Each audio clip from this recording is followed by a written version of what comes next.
부의 미래 누가 주도할 것인가? 인후, 오준후, 미지 비즈. 부의 미래 물러설 것인가? 주도할 것인가? 이탈리아 나폴리 가까이에 쿠마이라는 한적한 지방이 있습니다. 로마가 이탈리아 반도를 제패하기 전 쿠마이는 고대 그리스인의 식민지였습니다. 전설에 의하면 쿠마이의 으슥한 동굴에는 시빌라가 살았습니다. 시빌라는 신탁을 받아 미래를 예언하는 무녀를 뜻합니다. 쿠마이의 시빌라는 로마가 왕정이던 시절 마지막 왕인 타르퀴니우스에게 왕국의 미래에 대해 쓴 9권의 예언서를 가져갔습니다.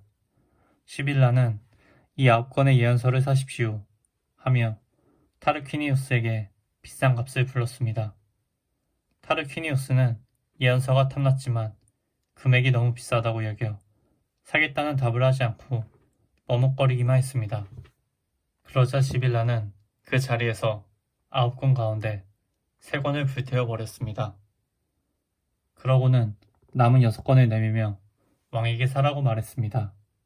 가격은 9권 값과 동일했습니다. 타르퀴니우스가 계속 주저하자 시빌라는 다시 6권 가운데 3권을 불태워 버렸습니다. 그리고 3권을 9권 값으로 사라고 말했습니다. 타르퀴니우스는 시빌라가 마지막 남은 3권마저 불태워 버릴까 두려워서 허둥지둥 9권 값을 내고 그 3권을 샀습니다.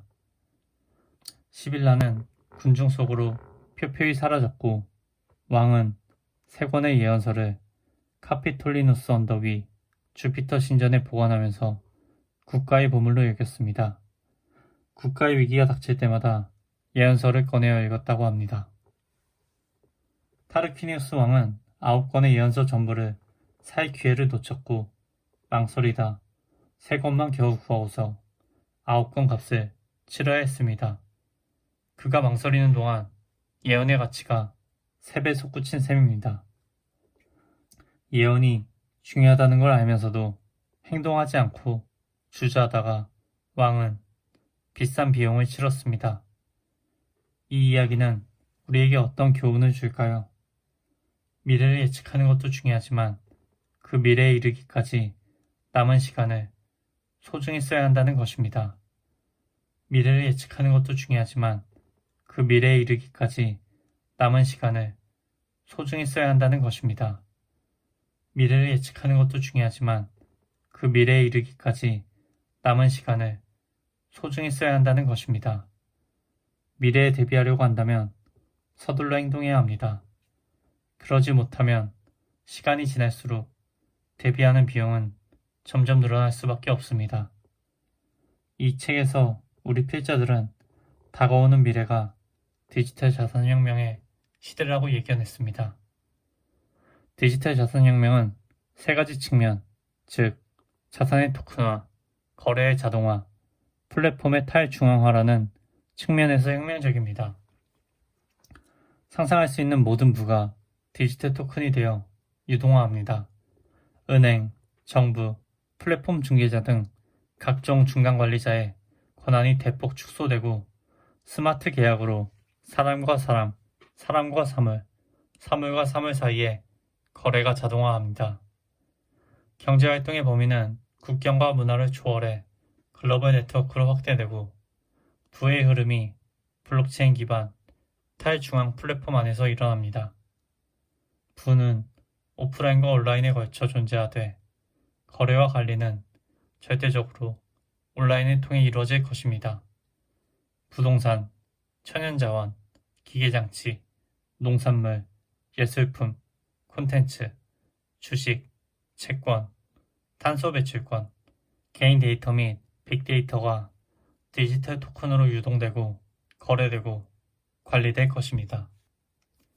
한국은 일찌감치 초고속 인터넷망 보급 세계 1위를 차지할 정도로 디지털 전환에 발빠르게 대응했고 그런 까닭에 부의 기회를 많이 차지할 수 있었습니다. 그런데 디지털 전환의 현재 단계에서도 한국은 부의 흐름을 주도하고 있을까요? 주도하지 못하더라도 잘 따라가고 있을까요? 안타깝지만 그렇다고 하기 힘듭니다.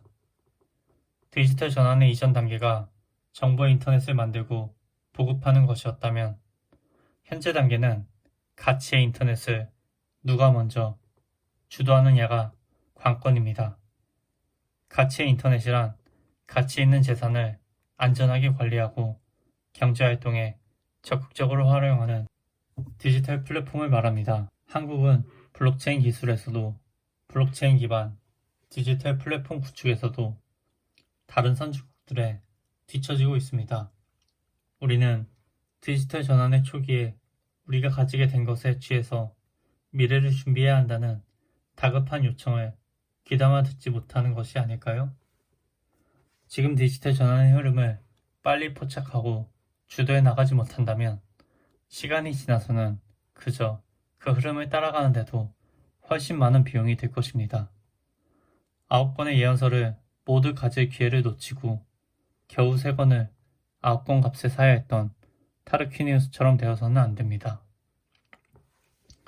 우리가 주춤하는 사이에도 디지털 전환의 방향은 분명해 보입니다. 가치 있는 재산이 더 빨리, 더 많이 디지털 세계로 옮겨가고 있습니다.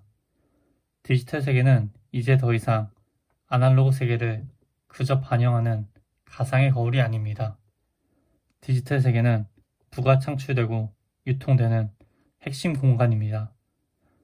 앞으로 세계의 부 대부분은 디지털 데이터와 디지털 서비스가 연결되는 디지털 플랫폼에서 창출될 것입니다.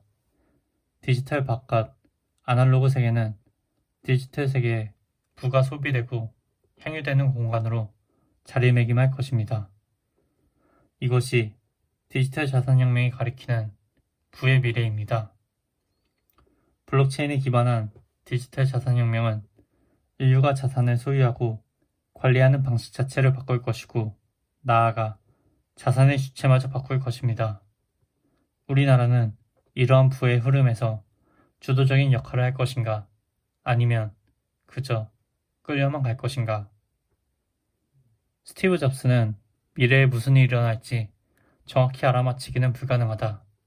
그러나 어디로 향하고 있는지 느낄 수는 있다. 고 말했습니다. 디지털 시대 부의 방향이 정확히 무엇을 가리킬지 알고 있는 사람은 없습니다.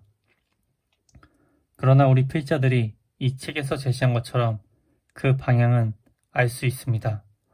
서둘러 나서서 부의 미래를 적극적으로 주도해야 합니다. 한국 사회와 한국인의 행복한 동반 발전을 위해 이 기회를 놓치지 맙시다.